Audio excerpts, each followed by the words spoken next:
Hello, it's Batt, and today we're going to be making an apprentice dress from 𝐋𝐢𝐬𝙧𝙀𝙧. If you haven't seen already, I have previously uploaded a video on how I made both the cloak and the hat, and I will also be uploading a video, hopefully very soon, on how I make the palm quieter. So keep an eye out for those. If you follow me on Instagram, you probably have seen already that I have made one of these dresses already. I made this one back in October last year for a photo shoot with my friend Camilla. It was super fun. I loved this shoot so much, and the photos came back and they were so cute. I love them. So you're probably wondering, why the hell are you making a whole other dress when you have a perfectly good one here? And there are a couple of reasons for that. The first one is the fabric choice. When we did our shoot together, I noticed that Izzy, who made their dress out of calico, the dress held its shape so much nicer, the pleats stayed so much crisper during the day, and it wrinkled significantly less than my fabric did. Don't look at this. This is really wrinkly because I washed it and I haven't steamed it. But you can see in the videos and the photos that the fabric on my linen, even though I steamed it right before the shoot, creased immediately the second I sat down in the car, whereas the calico of their dress stayed pretty crisp and nice during the whole shoot. So the main reason I want to make another dress, one is so I can make it out of a fabric that I think is going to suit this costume significantly better, and two, because I made quite a few errors on this dress that I want to fix, and in order to fix them I'd have to deconstruct the entire dress and put it back together again, so I figured why not make another dress from scratch, and I can show you how I did it. Now don't fret, I will not be getting rid of this dress. I still love it very, very much. I'm thinking of maybe adding some lace to it and doing it up for Tetia, or I'm probably going to wear it in summer because its linen is significantly lighter and I won't overheat in it. But the calico is a lot heavier and it did get very warm even in winter when I did wear it, so she'll still get a lot of love. Right, enough chit chat, let's get into the thick of it. But before we do, I have one disclaimer, and that is that I will not be showing any of the pattern making progress of this dress, and that is purely because I made all the patterns off camera last year when I made the original dress. And when it came to making the new dress, there wasn't really anything I wanted to change too much, so I don't have any patterning to show, unfortunately. I will do my best to explain the patterns as you see them on camera, but if you have any questions on my thought process and how I made the patterns or any clarification, just comment them below and I will do my best to answer. Okay, now we can get started. Starting with the sleeves, I used a sleeve block which I slashed and spread to create this sort of puff shape at the bottom of my arm like the dresses have. I'm making sure not to alter the cap of the sleeve at all because you can see that there's not really any volume at the shoulder, so we're going to leave that as is. I'm cutting out 4 pieces for the sleeves. 2 is going to be for the outer sleeves and 2 is going to be for the lining. Personally, I really hate how acetate and polyester lining feel on my skin, so I'm just going to use the same fabric to line it instead.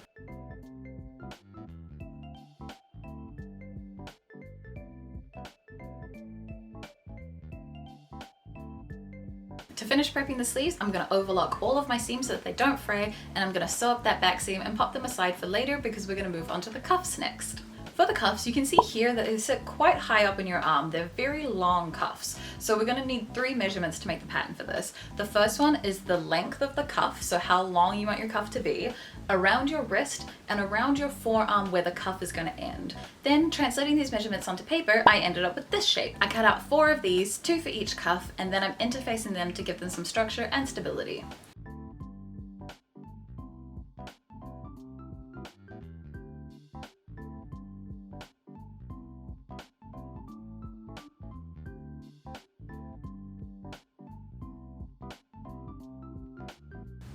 Now here's a little life hack. I'm going to top stitch these cuffs so that they lay nice and flat, but before I turn them out to do so, I'm going to snip the corners as close to the stitching as I can get without actually snipping my stitches.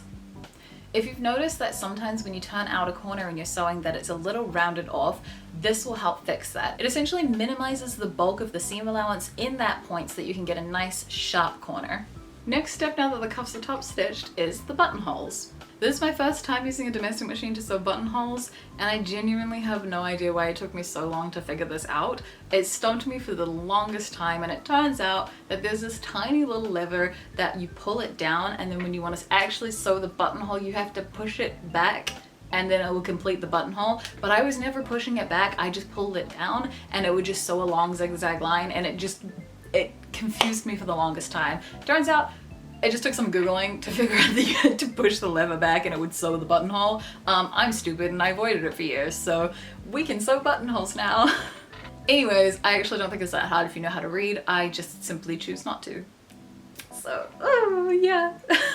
One of the upgrades I really wanted to do on this new dress was functioning buttonholes, as on my last dress I used elastic loops for the buttons instead. Although this is a very valid method and it worked pretty well, I didn't super love how it looked in the end, so I thought that buttonholes would look better. Once the buttonholes are sewn, I'm going to be removing the friction pin with my iron. If you don't know about friction pins, I explained them a little bit more in my previous video where I made the cloak, but essentially it's a ballpoint pen that erases with heat and it's great for sewing.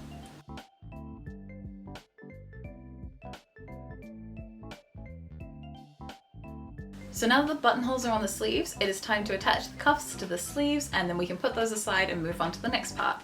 To attach the cuffs to the sleeves, I'm going to have to gather up this bottom edge to create that puffed shape that we see in the dresses in the manga. To gather the bottom of the sleeve, I'm going to be running one really wide straight stitch along the bottom of my cuff. If you have a gathering or a ruffling foot, you could use it instead, but I prefer this method because it gives me a little more control over the gather and over how much I want.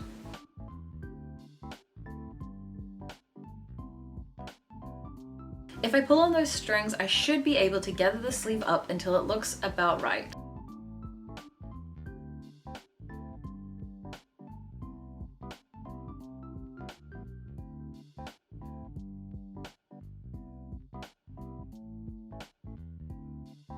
Because the cuff opening is so small and won't fit around my machine sleeve arm, I'm going to base the cuff to the sleeve so that it doesn't shift around while I'm trying to sew it. Then I'm running that through my machine to properly attach it.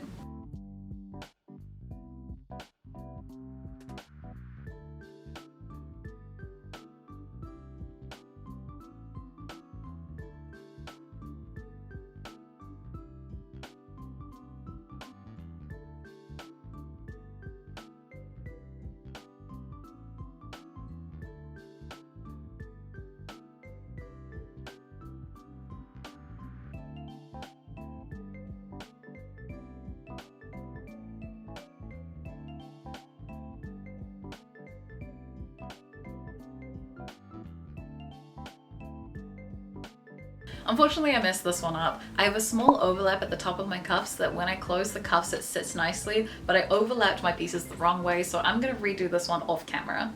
If you're gonna lap your cuff pieces like I do, make sure that the buttons lay underneath the buttonholes when you lap the cuff, otherwise you're not gonna be able to do it up, and I accidentally did it the opposite way, so you know.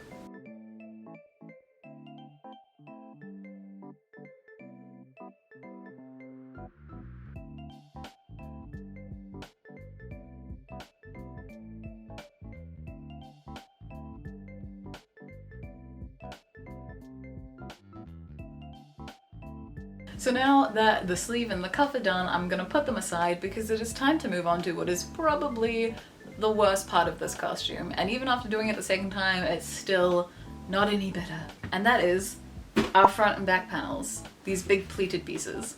So for this pleated part, there's a couple of ways that we could do this. A few ways that I've seen other people do it is, one, you just top stitch the lines on and you can shade them, or you can use batting to give it dimension. Two, pin tucks, or three, just cutting out strips of fabric and sewing them together to create this kind of pleated effect. For my first dress, I did pleated panels like this, and that worked pretty well, so as painstakingly long as it took me to do it, we're gonna do it again. The reason why I really like the pleats is because in my heart, I feel like they would be pleats, and after doing the pleated method and seeing how it looks in real life, I really love the dimension that you get from the pleated panels. Each pleat can move kind of in its own way. It creates shadows and movement that you just don't really get from top stitching or pin tucks, so we are gonna do the pleats again, as much as it pains me. So before we get into actually making the pleats, this is one of the main parts that I really wanted to fix on my first dress, and that was that when I did these pleated panels, I didn't do anything to reinforce them or stop them from pulling open. Because they're pleats and they're sewn to a skirt, the weight of the skirt was pulling the pleats open along the chest line, which you can kind of see here, and also on the shoulder line where there's that like curve of your shoulder. I did top stitch the edge of my pleats to make them look really clean and crisp, but I didn't stitch them down because I wanted them to move freely. Now I thought that putting a lining into the top would stop that, but it didn't. I don't know how to explain this properly, but what I really needed to do to stop these panels from pulling open was to flatline them. This way each pleated piece would have its own reinforcement before it was sewn together, and that way when the skirt was on it, when it was pulling on the dress, it wouldn't be able to pull the pleats open because it would have that extra piece of fabric sewn to it. Do you know what I mean? I'm really not good at explaining this. I hope this makes sense, but it did work, so take my word for it, flatlining would fix this problem. Just because I know how to sew doesn't mean I know how to explain properly how to sew. Hello. I am currently in my current workspace and we are working on Coco's top, specifically the pleated panels at the front and the back. Also, I am working with a new microphone and I'm using my selfie stick for recording, so hopefully the video and the audio quality is okay. So this is my desk space and I have the fabric here that I am using for her top. I am currently just going through and marking out how deep I want each of the pleats to be with my ruler and some chalk, and then I am just going through and pressing all of that. You can kind of see. There we go, there the pleats go. This is taking me a very long time to press all this fabric. So I have my fabric here and I want my pleats to be about 3/4 of an inch deep. So I'm drawing out 3/4 inch lines and then pressing those over to create pleats, and then I am laying my pattern on top and just cutting those out. Yeah, it takes a really, really long time. So I've got 3 of the panels cut out already, the 2 back panels here, and then I have 1 of my front panels. I need to do my other front panel and then the 2 triangle bits which go at the front, which you can see on the other dress that I made. But pretty much I'm going to finish cutting out all those panels, and then I'm going to be cutting out the same pattern but without the pleating so that I can mount the pleated panels on top of that and flatline it, and hopefully that will stop the pulling issue that I mentioned before where the pleats were pulling open on the shoulders. I'm hoping that flatlining will stop it from doing that. So once I get all those pieces cut out, I will come back and we can sew them all together. So using the same patterns that I used for the pleated panels, I'm going to cut out some flat pieces as well to create the flatlining. Next, I'm going to have to mount the pleated panels to these flat pieces, and to do that, I'm just going to run a basting stitch along the edges to hold all of the pleating in place before I stitch it properly together with my sewing machine.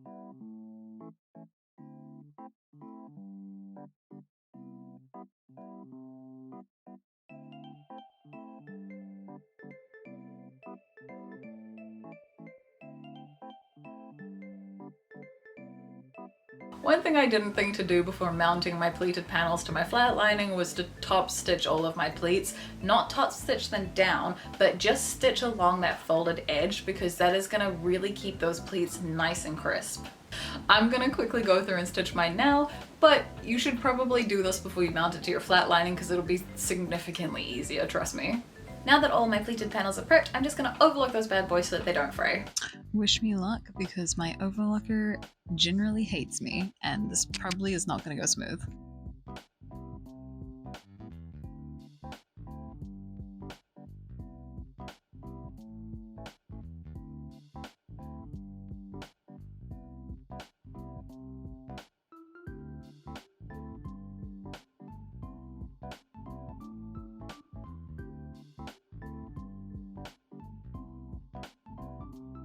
Now is time for the dreaded moment of stitching these panels together and trying to match up all the pleats. I would say baste these or pin them, and normally I would, but I'm so tired after spending hours and hours of pleating fabric and stitching it that I'm just gonna wing it and we're gonna hope for the best. I do want to match these up as well as I can still, so I'm not going to pin my pieces together because that will hopefully allow me to move the panels around a bit as I'm sewing to try and match my lines up as good as I can. But if they're not perfect, there's buttons going down the center where all the pleats match up anyway, so like technically you're not gonna see it, so it's fine.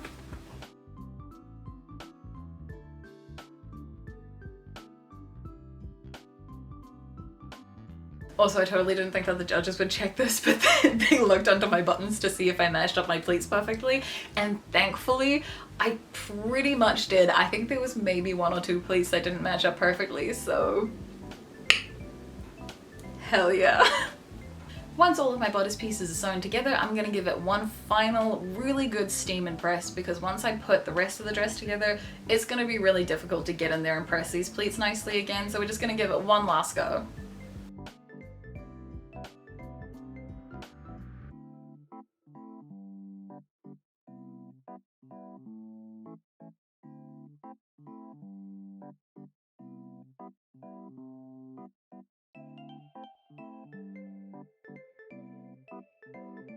Now that the bodice panels and the sleeves are ready, we're going to sew those together so that we can move on to the skirt. To see where the sleeves need to sit, I'm going to pop everything on my mannequin and pin them together on there so I can check how it's sitting before I sew it.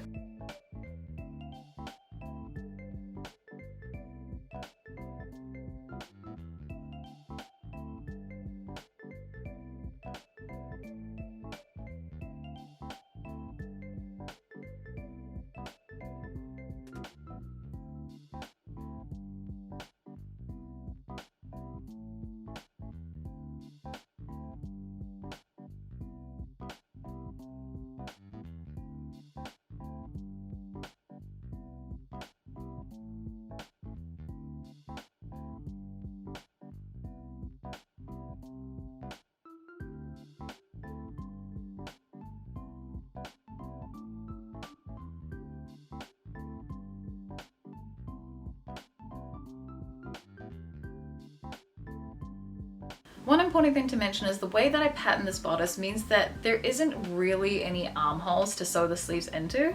The bodice piece isn't sewn closed under the arm, meaning that I'll only be sewing my sleeve into the upper part of the bodice. This is because when I was looking at the reference images, it didn't really look like the pleating carried on under the arms, and it sort of stopped about here. So instead the skirt's going to come up and meet the sleeve under the arm, and we're going to create a sort of empire waist silhouette.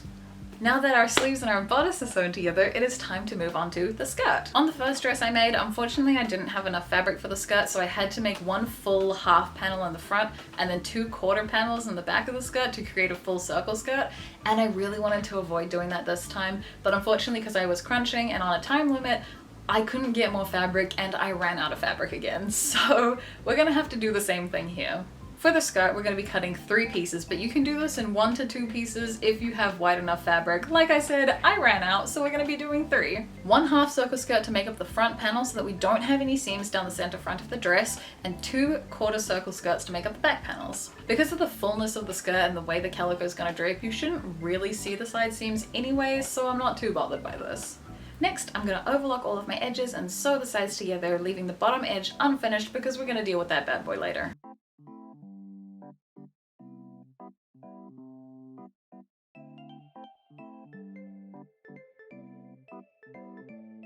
I'm also not going to be lining my skirt because calico is pretty heavy and it's not as see-through as my linen dress was, so it doesn't really need it. So far the drape is looking really good and I'm super happy with it.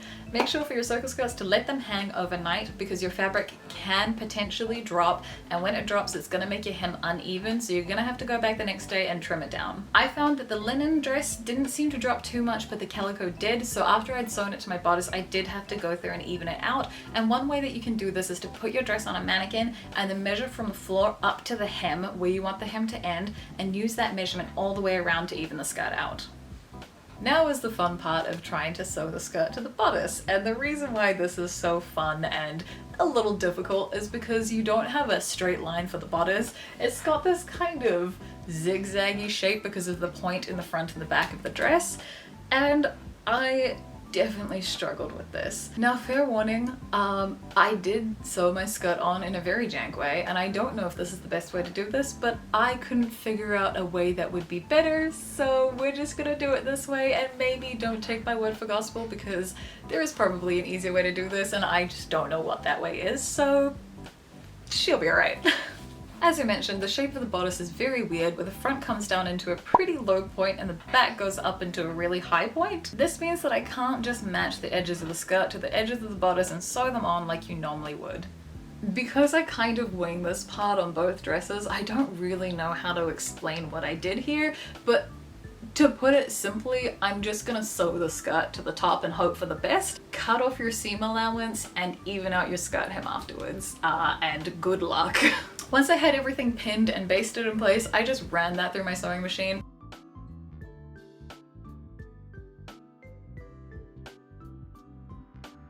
And unfortunately I ended up with some tucks, but it's really hard not to get tucks when you're running this much fabric through your sewing machine. I just went through and I unpicked them and fixed them in post and it was fine. Now that the bodice and the sleeves and the skirt are sewn on, the end is in sight and we are so close to finishing, but there's a few things we still have to do. We need to make a collar, we need to add a zip closure into the neckline, we need to finish our skirt, and we need to sew on a million buttons. Starting with the skirt though, I'm gonna do a bias-faced hem. Because I'm not lining the skirt, there are two main ways that we can finish the hem. The first one is your classic fold it up and sew it, and the second one is a bias-faced hem.